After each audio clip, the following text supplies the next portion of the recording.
கோழிக்கோட்டில் மின்கசிவு புகையால் 4 நோயாளிகள் பலியாகியுள்ளனர். கோழிக்கோடு மருத்துவக் கல்லூரியில் மின்கசிவால் புகை வெளியேறி இதில் 4 நோயாளிகள் உயிரிழந்துள்ளனர். அறையில் மின்கசிவால் வெளியேறிய புகையால் மூச்சு திணறலில் 4 நோயாளிகள் உயிரிழந்துள்ளனர். இது தொடர்பான முழு விவரங்களை செய்தியாளர் சந்தோஷ் வழங்க கேட்போம். சந்தோஷ், இது தொடர்பான முழு விவரம்.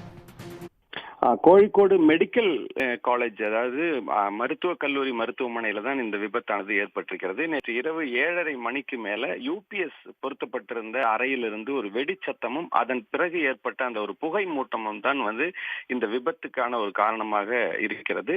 இந்த விபத்து சமயத்துல பாத்தீங்கன்னா அது அவசர சிகிச்சை பிரிவுக்கு பக்கத்துல நடந்த காரணத்தினால பலரும் அங்க மூச்சு திணறல் ஏற்பட்டு உயிருக்கு போராடி கொண்டிருக்கிறார்கள். ஏற்கனவே அந்த அவசர சிகிச்சை பிரிவுல நோயாளிகள் அனுமதிக்கப்பட்டு வென்டிலேட்டர் உதவியோடு அவர்களுக்கு சிகிச்சை அளிக்கப்பட்டு வந்திருக்கிறது. இந்த நிலையில தான் இந்த தீ விபத்து ஏற்பட்டிருக்கிறது. பலரையும் அங்கிருந்து மீட்டு வேறு அறைகளுக்கு கொண்டு செல்வதற்காக பல மணி நேரம் அந்த பகுதியில் இருந்த நோயாளிகளுடைய உறவினர்களும் அதே போல பொதுமக்களும் இணைந்து அங்க முயற்சி செய்திருக்கிறார்கள்.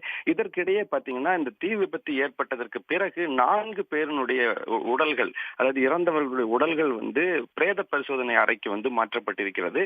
இந்த தீ விபத்தில் இவர்கள் இறந்திருக்கலாம் என்று உறவினர்கள் தெரிவித்த நிலையில தான், அதாவது மருத்துவக் கல்லூரி மருத்துவமனை நிர்வாகம் என்ன சொல்லியிருக்குன்னா, இந்த தீ விபத்துக்கு முன்னாடியே இவர்கள் இறந்திருக்கிறார்கள், தீ விபத்து பிறகு இவர்கள் இறக்கவில்லை என்ற ஒரு கருத்தையும் தெரிவித்திருக்கிறார்கள்.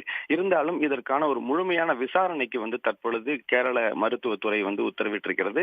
இந்த விசாரணைக்கு பிறகுதான் இந்த தீ விபத்து காரணமாக இவர்கள் உயிரிழந்தார்களா அல்லது எப்படி உயிரிழந்தார்கள் என்ற ஒரு முழுமையான விவரம் தெரிய வரும். எது எப்படி இருந்தாலும் இந்த தீ விபத்து ஒரு பெரும் பரபரப்பை கோழிக்கோடு மருத்துவக் கல்லூரி மருத்துவமனையில ஏற்படுத்தியிருக்கிறது.